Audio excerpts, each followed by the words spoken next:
அல்ஹம்துலில்லாஹ் வஅஷ்ஹது அல்லா இலாஹா இல்லல்லாஹ் வஹ்தஹு லா ஷரீக லஹ். புகழ்ச்சி அல்லாஹ்வுக்குரியது, பிரபஞ்சத்தின் ரட்சகர் அந்த உண்மையான ஒரு அல்லாஹ்வை தவிர வேறு எந்த கடவுளும் இல்லை என்று நான் சாட்சி கூறுகிறேன்.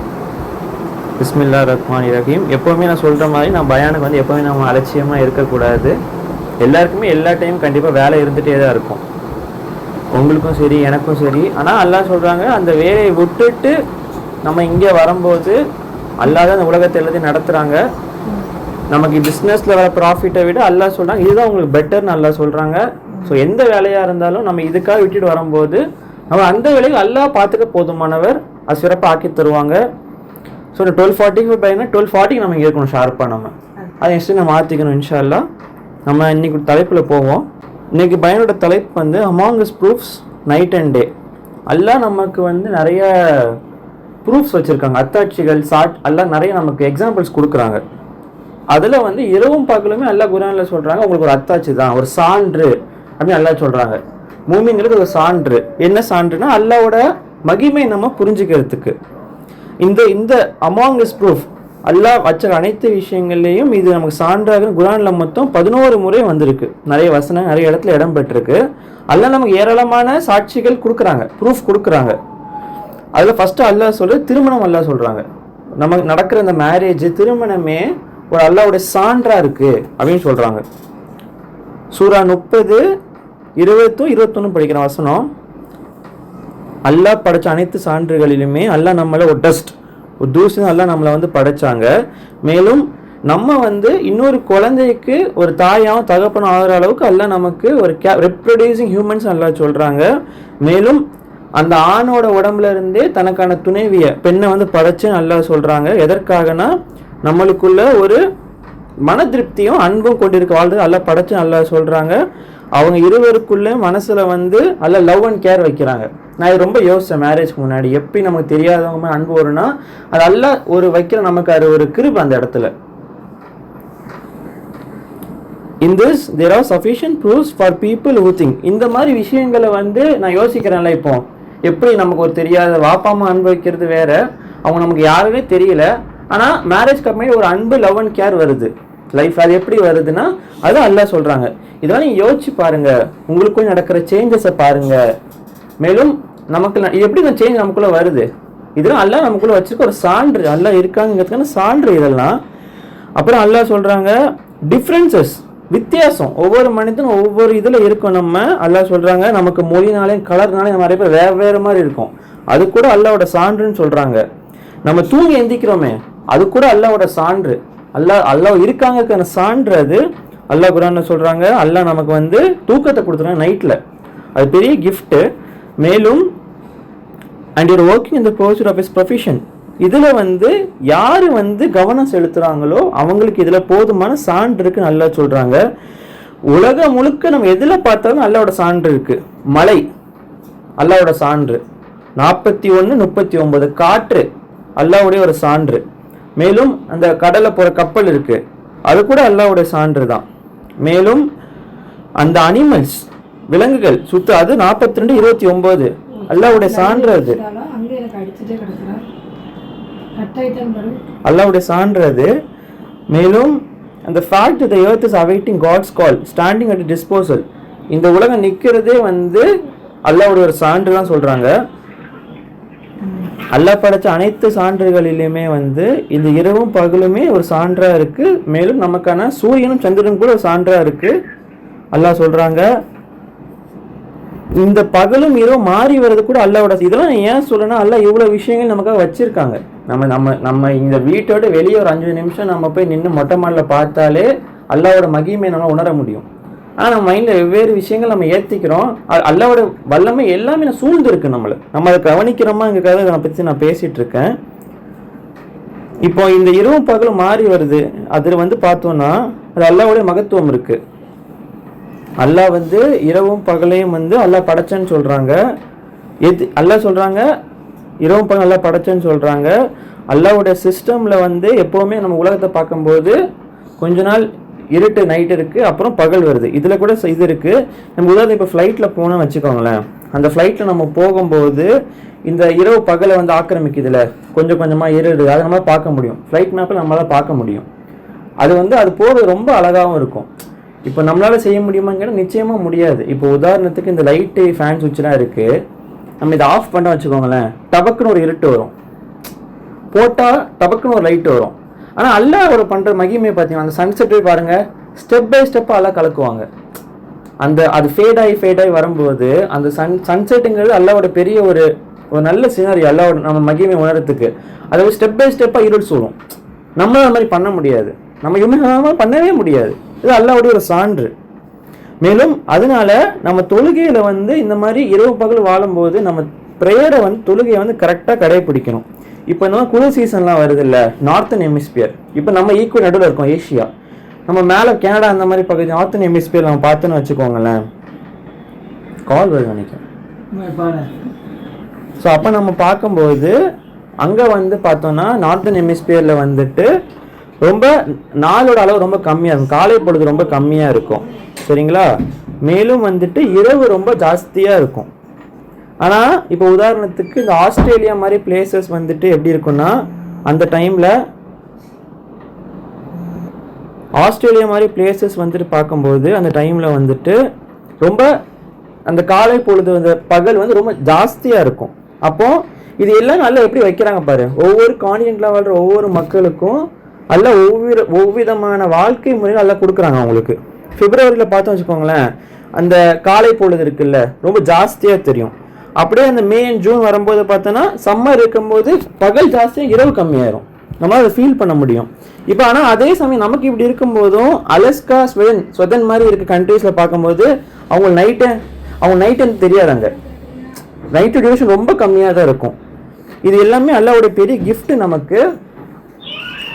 நீங்கள் வந்து யோசிச்சு பாருங்க ஐயா, இப்போ வந்து நம்ம வாழ்க்கையில் வந்துட்டு இந்த மாதிரி சீசனே மாறாமல் இரவு பகலே மாறாமல் இருந்தால் எப்படி இருக்கும் நம்ம வாழ்க்கை? ஸோ புரியுதா உங்களுக்கு?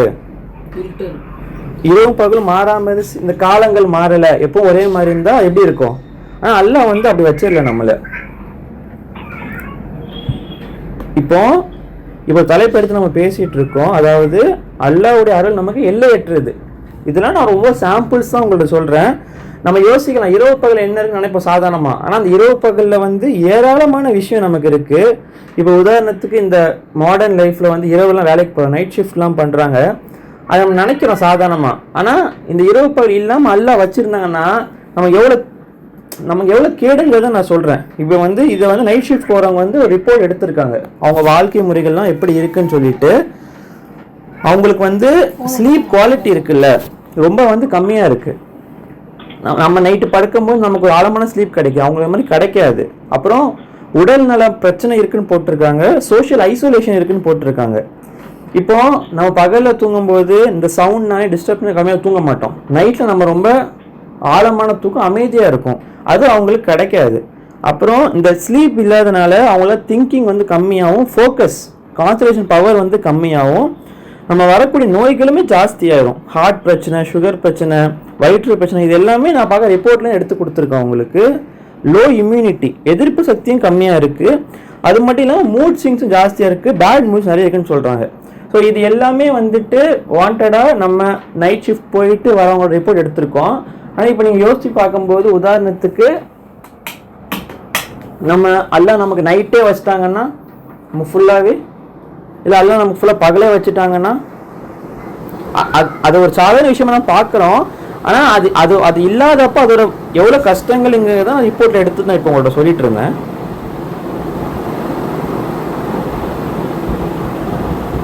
நீங்கள் பார்க்கவில்லையா, அல்லாஹ் வந்து நமக்கு நெல்லை படைச்சவங்க அல்லாஹ் சொல்கிறாங்க, அல்லாஹ் நாடி இருந்தால் அந்த நெல் அப்படி நின்றோம்.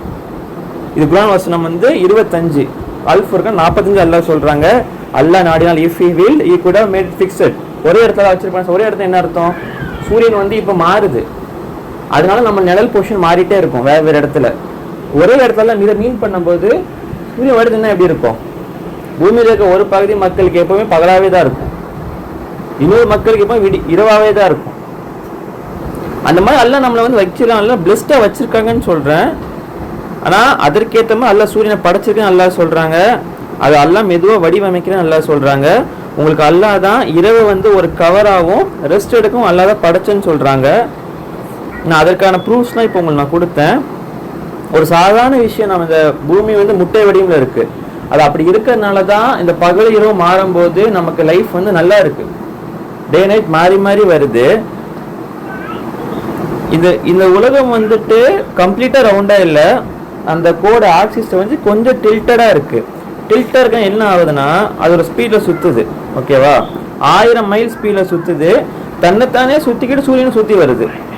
அது சூரியன் என்ன ஸ்பீடில் சுற்றுதுன்னா 67,000 மைல்ஸ் பர் ஹவரில் சுற்றுது. இதெல்லாம் இப்படி வடிவமைச்சனால மட்டுமே தான் நமக்கு வந்து ஒரு நாளைக்கு 24 ஹவர்ஸ் கிடைக்குது. இதெல்லாம் வெவ்வேறுமா வடிவமைச்சு தான் வைங்க. நமக்கு இந்த காலை பொழுதும் இந்த சூரியன் இந்த மாதிரி நமக்கு சுகமான வாழ்க்கை அமைஞ்சிருக்காது, நல்ல ஒரு லைஃப் ஸ்டைல் அமைஞ்சிருக்காது. இது எல்லாமே அல்லாவோட மிகப்பெரிய பிளான்னு நான் சொல்கிறேன்.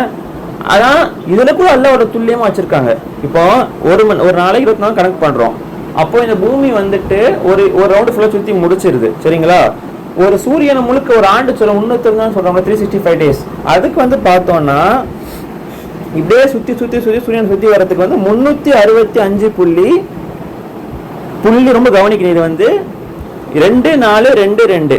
இது என்ன 2-4-2-2 யோசிச்சோன்னா 360 நாள் எக்ஸாக்டாக கிடையாது. ஒரு வருஷத்துக்கு 365 நாள், 5 மணி நேரம், 48 நிமிஷம், 46 செகண்டு. நல்லா கவனித்து பார்த்தீங்கன்னா 4 வருஷத்துக்கு ஒரு மட்டும் February 29 வரும், லீப் இயர். அது வந்து இப்படி தான் வருது. 4 வருஷம் மாதிரி February 4 வருஷத்துக்கு ஒரு லீப் இயர்னு சொல்லுவாங்க. அதை வந்துட்டு இந்த 5 மணி நேரம் சேர்ந்து என்ன ஆகுதுன்னா, அந்த 4வது வருஷம் வந்து அல்ல எப்படி வச்சிருக்காங்கன்னா ஒரு 4 ஃபுல்லாக எக்ஸ்ட்ரா கிடைக்குது நமக்கு. அதான் நம்ம February 29 நம்ம சொல்கிறோம். ஸோ இது எல்லாமே அல்லாஹ் வந்து ரொம்ப ப்ரிசைஸாக எக்ஸாக்டாக எல்லாம் டிசைன் பண்ணாங்க நான் சொல்கிறேன். இந்த விஷயத்தை நான் வந்துட்டு இப்போ நான் சொன்ன மாதிரி இந்த எர்த்து வந்து சுத்தலை அப்படின்னா ஒரு சதி மக்களுக்கு எப்போவுமே வந்துட்டு பகலாகவே தான் இருக்கும், இன்னொரு சைடு இருக்க மக்கள் எப்போவுமே இரவாகவே தான் இருக்கும். அதான் அல்லாஹ் குர்ஆன்ல சொல்கிறாங்க 28:73 அல்லாஹ் சொல்கிறாங்க, அல்லாஹ் நைட்டை வந்து எப்போவுமே வச்சுருந்தனா ஊழித்தல் போன நாள் வரை அது எப்படி இருக்குன்னு நீங்கள் யோசிச்சுப்பாங்க. அல்லாஹ் சொல்கிறாங்க, நம்ம அல்லாவை தவிர வேற எந்த அல்லாவால் வந்துட்டு உங்களுக்கு லைட்டு தர முடியும் அப்படின்னு அல்லாஹ் உங்களுக்கு கேட்குறாங்க. நீங்கள் யோசிச்சு பாருங்களேன், சூரியன் இல்லை, நம்மளாவே உருவாக்குன லைட்டை வச்சு எவ்வளோ நாளைக்கு நம்மளால் வாழ முடியும்? இந்த சூரியன் இல்லை, ஒரே நைட்டு எப்படி தெரியுமா இருக்கும்? அதுவும் நான் சொல்கிறேன் உங்களுக்கு. அதனால இதெல்லாம் கவுனிங் வந்து எப்போவுமே பகல் மட்டுமே இருந்துச்சு, இரவே வரலன்னா மனுஷனுக்கு என்ன பாதிப்பு வரும்னு நான் சொல்கிறேன். இந்த லைட்டே இருக்கும்போது என்ன ஆகும்னா நமக்கு ஹீட் ஸ்ட்ரெஸ்ஸும் டீஹைட்ரேஷன் அவ்வளோ வேக்குதில்ல ரொம்ப ஜாஸ்தியாக இருக்கும். அப்புறம் ஸ்கின் டேமேஜ், சன்பர்ன் ரொம்ப ஜாஸ்தியாக இருக்கும். ஸ்கின் கேன்சரும் வர ஜாஸ்தி. ஏன்னா லைட் எப்போ யூவி லைட் தான் சன்னுங்கிறது. அது ரொம்ப நேரம் நம்ம இன்டர்னு வச்சுக்கோங்களேன், உங்கள் உடம்பு ரொம்ப பாதிப்பு வரும். நம்ம நல்லதுன்னு சொல்கிறோம், ஆனால் அந்த சூரிய இதே நம்ம காலையில் எடுக்கும் போதும் சூரிய அஸ்தமனம் எடுத்தாலும் உடம்பு நல்லது. 11 மணிகள் இன்டர்னு வச்சுக்கோங்க ரொம்ப நேரமா, அது நம்ம உடம்பு கெடுதி. அப்போது அல்லாஹ் வந்து மாற்றுறாங்க, நம்ம இதுக்கு மாற்றுறாங்க. நான் ஏன் இதை சொல்கிறேன்னா, நீங்கள் பகலாகவே இருந்தால் என்ன ஆகும்னு யோசிச்சு பாருங்க. அதுக்கு தான் இந்த விஷயத்த நான் சொல்லிட்டு இருக்கேன். தூக்கம் கேடும் மெயினாக. டார்க்னஸ் இல்லாமல் நமக்கு நல்ல தூக்கம் வராது, அது மெயினாக சொல்கிறாங்க. பாடி டயர்டாகவும் போட்டிருக்காங்க. அப்புறம் மூளை சம்மந்தப்பட்ட விஷயம் என்ன சொல்கிறாங்கன்னா வந்துட்டு நமக்கு வந்து ஆங்ஸைட்டி, எரிச்சல் ரொம்ப ஜாஸ்தியாக இருக்குன்னு சொல்கிறாங்க. நம்மளால் கவனம் செலுத்த முடியாது தூங்காமல் நைட்டு வரலனா. அதுக்காக நான் சொல்கிறேன், ஹார்மோன் இம்பேலன்ஸ் நடக்கும். இது எல்லாமே பகல் மட்டுமே இருக்கும்போது. இப்போ அதே மாதிரி இரவு மட்டுமே இருந்தால் என்ன ஆகும் அதையும் நம்ம பார்க்கணும். ஆனால் இரவு மட்டுமே இருந்ததுன்னா இந்த சன்லைட்டு சொன்ன மாதிரி சூரியனில் காலை நிற்கிறது வந்து நம்ம உடம்புக்கு ரொம்ப நல்லது. நமக்கு அந்த விட்டமின் டி கிடைக்கிது, அது நமக்கு கிடைக்காது சூரியனே வரலனா. நம்ம எலும்பு ரொம்ப வீக் ஆயிரும், மசில் ரொம்ப வீக் ஆயிரும். அப்போ சன்லைட்டு நம்ம காலைல அப்புறம் நல்லது, நம்ம மூடு கொஞ்சம் என்ஹான்ஸ் ஆகும், மெலட்டோனின் நமக்கு கிடைக்கும். அது சன் கிடைக்கலன்னு வச்சுக்கோங்களேன், நம்ம மூடு லோவாகவே தான் இருக்கும். காலையில் சொல்கிறேன் நான், எனர்ஜி கம்மியாக இருக்கும், தூக்கத்தன்மை ஜாஸ்தியாக இருக்கும். எப்பவும் இரவாச்சு வைங்களேன் தூக்க கலக்கமாகவே இருக்கும் பகல் வரலன்னா. அப்புறம் நம்ம கவனம் செலுத்துறது ரொம்ப கம்மியாயிரும். இதே நம்ம இன்னும் பெரிய லெவலில் யோசிச்சோன்னா இந்த இரவு பகலும் மாறி வைங்களேன், நம்ம சாப்பாடே நமக்கு கிடைக்காது. இந்த பயிரெலாம் வைக்கிறாங்கல்ல, அது கண்டிப்பாக சூரியன் தேவை. விவசாயம் கண்டிப்பாக சூரியன் தேவை ஒன்று. ரெண்டாவது இந்த ஃபுட் செயின், அல்லாஹ் வச்சிருக்க ஃபுட் செயின், பூச்சை வந்து மிருகம் சாப்பிடுது, மனுஷன் சாப்பிட்றாங்கல்ல, இந்த ஃபுட் செயின் வந்து கொலாப்ஸ் ஆயிரும்னு சொல்கிறாங்க. மேலும் இந்த ஆக்சிஜன் ப்ரொடக்ஷன் இருக்குல்ல, நம்ம மூச்சு வாங்குற காற்று, அதுலேயுமே டிராஸ்டிக் சேஞ்ச் இருக்குன்னு சொல்கிறாங்க. இது எல்லாமே வந்துட்டு அல்லாஹ் நம்ம ஃபர்ஸ்ட் வசனத்தை தான் படித்தோம் உங்களுக்கு. நான் இரவும் பகலோட சான்று இருக்கு நம்ம பார்க்குறோம். ஆனால் அதுக்கு பின்னாடி இவ்வளோ பெரிய ஒரு சயின்ஸ் வந்து மறைஞ்சிருக்கு. அதை நம்ம திங்க் பண்ணுறோமா? டே டு டே அது பாட்டு போயிட்டே இருக்கு. அதை நம்ம கருத்தில் வைக்கிறது இல்லை. ஆனால் அல்லாஹ் சொல்கிறாங்க, ஒரு படகு, ஒரு மலை, இரவு பகல், இது எல்லாமே அல்லாவோட சான்று. அப்போனா அல்லாவோட கிருபை நமக்கு இருக்குது, அல்லாவோட பிளெஸிங்ஸ் நமக்கு இருக்குது. நம்ம அதை நோட் பண்ணாமல் இருக்கோம் அப்படிங்கிறத நம்ம ஒன்று அனலைஸ் பண்ணணும். அது மட்டும் இல்லாமல் ஒரு சாதாரண விஷயமா இந்த நம்ம இன்ஷா அல்லாஹ் தொடர்ந்து பார்ப்போம். ஆதிப்ப பாவ மன்னிப்பு தூபு இல்லல்லா. அல்ஹம்துலில்லாஹ் வ அஷ்ஹது அல்லா இலாஹ இல்லல்லாஹ் வஹ்தஹு லா ஷரீக லஹ். இப்போ ஃபர்ஸ்ட் ஆஃப் நம்ம பார்த்தது வந்து எல்லாமே நம்ம பார்த்தோம்னா அல்லாவோட சான்று, அந்த மகிமையை பற்றி பார்த்தோம். நம்ம ஒரு சின்ன விஷயமா கன்சிடர் பண்ணுறோம் இரவு பகல். அதுக்கு முன்னாடி பெரிய நமக்கு அல்லாஹ் ஒரு பிளெஸிங்ஸ் வச்சுருக்காங்க. நமக்கு தெரியாமல் நம்ம அதை ஃபீல் பண்ணுறோம், நம்ம உணர்ந்துட்டு இருக்கோம் சன்லைட் அண்ட் நைட்டு. ஸோ இப்போ அடுத்து பார்க்கப்பட்ட டைட்டில் வந்து என்னென்னா ஃபர்கிவ்னஸ், மன்னிப்பு. நம்ம பெரும்பாலும் என்ன பர்சன் எடுத்துக்க நல்ல குணங்கள் எல்லாம் நிறைய கொடுத்தாலுமே இந்த ஒரு விஷயத்தை அடையிறது சாதாரண விஷயம் இல்லை எனக்கு தோணும். ஏன்னா மன்னிப்புங்கிறது ஒரு ரொம்ப பெரிய விஷயம்.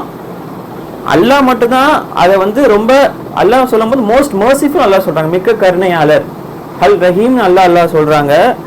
அது ஏன்னா நம்ம அவ்வளோ பெரிய பாவம் செஞ்சுமே அல்லாஹ் இங்கே வந்துட்டு நினச்சிருந்தா யார் மூமியும் அவங்களும் வாய்ப்பு கொடுத்துருக்கலாம். ஆனால் அல்லாஹ் அப்படி பண்ணலை. ஒரு இப்ராஹிம் நபி கூட வந்து பிரார்த்தனை பண்றாரு, யாரெல்லாம் வந்து வழிபடுறாங்களோ அங்க நம்ம மக்கால வந்து அவங்க அல்லாவே கொடுங்கன்னு சொல்றாங்க. ஆனால் அல்லாஹ் சொல்றாங்க, இல்லை நம்பிக்கை கொள்ளாதவங்க நான் கொடுப்பேன் அப்படின்னு எல்லாம் சொல்றாங்க. ஏன்னா அல்லாவோட கருணை எல்லாருக்குமே இருக்கு, அதோட அருள் எல்லாருக்குமே இருக்கு. ஆனால் அல்லாவோட கருணை நமக்கு வேணும்னா அல்லாஹ் ஒரு சில டிப்ஸ் கொடுக்குறாங்க குர்ஆன் நமக்கு. இந்த தர்மம் செய்யறது, தர்மவான்களுக்கு அல்லாவோட ஸ்பெஷலான கிஃப்ட் கருணை நமக்கு இருக்குன்னு அல்லாஹ் சொல்றாங்க. அந்த அடிப்படையில் இந்த டாபிக்ல நம்ம போறோம்.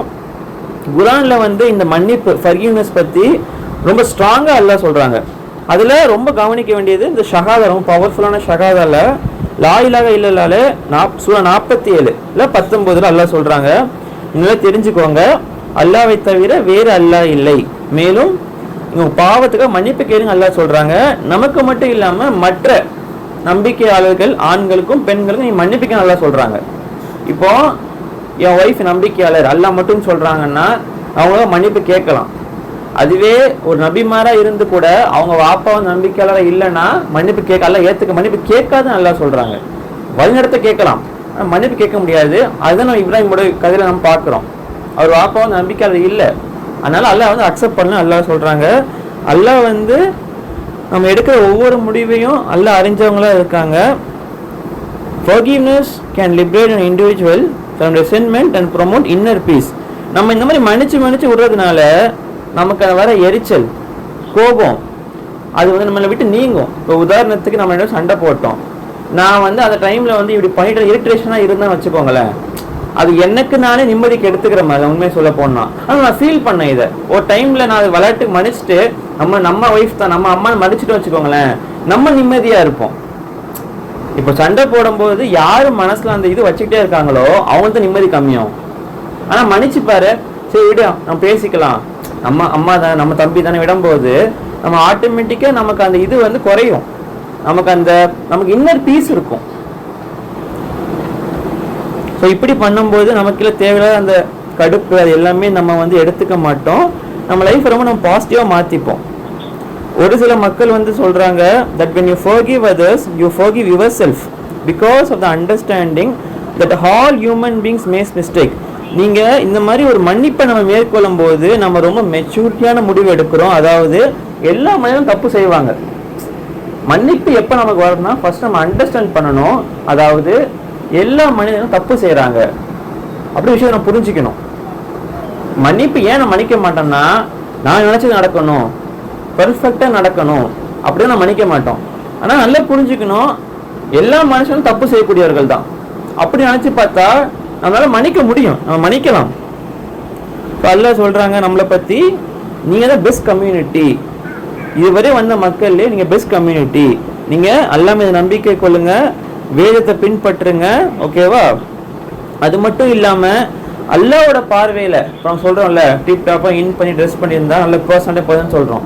ஆனா அல்லாஹ்வோட பார்வையில் யாரு நல்ல பர்சன்டே எல்லாம் சொல்றாங்கன்னா ரெண்டு சொல்றாங்க, ஒன்னு பொறுமை, இன்னொன்னு மன்னிப்பு. இது ரெண்டும் தான் உண்மையான கேரக்டரோட ஒரு ட்ரூ ஸ்ட்ரென்த் நல்லா சொல்றாங்க. அல்லாஹ்வோட பார்வையில நீ ஒரு நல்ல பர்சனாலிட்டி உள்ள போய் தெரியணும்னா இது ரெண்டும் உங்ககிட்ட இருக்கணும். பொறுமையும் மன்னிப்பும். நிச்சயம் நம்மளால இதை அடைஞ்சிட முடியாது. கண்டிப்பா நம்ம இதை அல்லாட்ட கேட்கணும், துவா மூலியமா அடைய முடியும். ஆனா இது ரெண்டுமே அல்லாஹ் ஏன் சொல்றாங்கன்னா, இது ரெண்டும் இருக்கும்போது லைஃப்ல வந்து நம்ம கண்டிப்பா ஹாப்பியா இருப்போம். பொறுமையாக கூட அல்லாஹ் இருப்பாங்க. நம்ம ஹரியா போக மாட்டோம், லைஃப் ஃபாஸ்டா எடுக்க மாட்டோம், ரிலாக்ஸ்டா இருப்போம். மன்னிப்பு வரும்போது நம்ம மனசுல எந்த விதமான அழுக்கும் சேராது. ஸோ இது ரெண்டுமே அல்லாஹ் வந்து ப்ரிஸ்கிரைப் பண்றாங்க. எப்படி டாக்டர் வந்து மெடிசன் ப்ரிஸ்கிரைப் பண்றாங்களோ அது மாதிரி அல்லாஹ் நமக்கு ப்ரிஸ்கிரைப் பண்றாங்க. இந்த விஷயத்த நம்ம மன்னிக்கிறோம்னா நம்ம ஸ்ட்ராங்காக அர்த்தம். ஒரு வீக்கான பர்சனை மன்னிக்க முடியாது. வீக் என்ன சொன்னா அவங்க ஆன்மா வீக்கா இருக்கு. அவங்க எப்பவுமே கோவத்தன்மையோட இருப்பாங்க, கடுப்பாவே இருப்பாங்க, சிரிக்க மாட்டாங்க, அவங்க வீக். ஒருத்தர் மன்னிக்கிறாருன்னா அவர் ரொம்ப ஸ்ட்ராங்கா இருக்கு. அவரை வந்து நம்ம நினைக்கிறோம் இவன் ஏமாளி அம்மாஞ்சி நினைக்கிறோம், அப்படி கிடையவே கிடையாது. மன்னிக்கிறவர் தான் ஸ்ட்ராங்னு நல்லா சொல்றாங்க குரான்ல. ஸோ மன்னிப்பு நம்ம கைண்ட்னஸோட ஒரு இந்த மன்னிப்பு அல்லாஹ்வோட மன்னிப்பு எப்படி இருக்குன்னா ஒரு அன்பு, ஒரு கருணை, அருள் இதெல்லாம் சேர்ந்து பண்புடையவராக நம்மளோட ரப்பு இருக்காங்க. அவர் மிக்க கருணையாளர். அந்த அல்லாஹ் அப்படி இருக்கனால மட்டுமே தான் நம்ம இங்க இருக்கோம். நமக்கு இங்க ஒரு ஃபைனல் சான்ஸ் கிடைச்சிருக்கு. அல்லாட்ட நம்ம பாவ மன்னிப்பு கேட்கறதுக்காக, நம்மளுடைய ஆன்மாவை நம்ம மீட்டுக்கிறதுக்காக. ஸோ அல்லாஹ் குரான்ல சொல்றாங்க 4ல சூரா அல்-நிசா 106 சொல்றாங்க, you shall implore God for forgiveness. நம்மளோட மன்னிப்புக்காக அல்லாட்ட நீங்க இறைஞ்சு பிரார்த்தனை பண்ணுங்கன்னு அல்லாஹ் சொல்றாங்க. God is forgiver most merciful. Allah தான் மன்னிப்பவர், மிக கருணையாளர். அன்னைக்கு கூட பயனில் சொன்னாங்க ஒரு ஃபுட் நோட்ல இந்த மாதிரி. நீங்க யோசிச்சு பாருங்க, ஏன் அல்லாஹ் மட்டும் சொல்றது அவ்வளவு பெரிய அநீதி, அவ்வளவு பெரிய பாவமா நம்ம கேட்டோம். அப்போ அது அழகா சொன்னார். அல்லாஹ் ஒரு ஃபுட் நோட் அஷா கொடுத்துருப்பாரு. இந்த மாதிரி என்னன்னா, ஒரு குழந்தைய பெக்குறாங்க, அதுக்கு அவங்க தாய் வந்து சொல்றாங்கல்ல, சுமையை கஷ்டப்பட்டு அந்த பிள்ளைய பெக்குறாங்க 10 மாசம் பெத்துட்டு. அது ரொம்ப கஷ்டம். ஆனால் பிள்ளைய வளர்க்கறது அப்புறம் சமீனாலாம் பார்க்குறோம். பையன் வளர்ந்து ஓடாத நிமிஷம் அவங்க பின்னாடியே ஓடுறாங்க. தனியாக கவனம் எடுத்துக்கிற மாதிரி இருக்கு லைஃப்ல. அதுவே லைஃப் அது மாதிரி அப்படியே மைண்ட் அதுலேயே அவனை பார்த்துட்டே இருக்கணும், அவன் இங்கே அந்த மாதிரி மைண்டில் இது பண்ணுறாங்க. அப்படி ஒரு புள்ள வளர்ந்து உங்கள் அப்பா கஷ்டப்பட்டு பணம் ஈட்டி படிக்க வச்சு அதை ஒரு வழியாக 10th கொண்டு போய் 12th கொண்டு போய் காலேஜ் கொண்டு போய் அது நல்ல விதமாக சொல்லி வளர்த்து நல்ல ஒழுக்கமாக வளர்த்து வேலைக்கு அனுப்பி ரொம்ப பெரிய விஷயம், சாதாரண விஷயம் கிடையாது. அப்படி தாய் தப்பன் செஞ்சுட்டாங்க வச்சுக்கோமே. ஆனால் அந்த பையன் அப்படி செஞ்சு அப்பா அம்மா விட்டுட்டு ஆசிரியர் ஒன்று செத்துட்டானா, இல்லை காசு கொடுக்க மாட்டேன்னு சொன்னானா, எதிர்த்து பேசினா, அது எவ்வளோ ஹர்ட் ஆகும். அது எவ்வளோ பெரிய அநீதி தானே அது.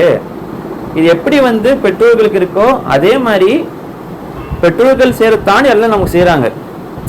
நம்ம மூச்சு காற்று தலையிலேருந்து கால் வரைக்கும் எல்லாமே அல்லாஹ் கொடுத்த கிஃப்ட் தான்.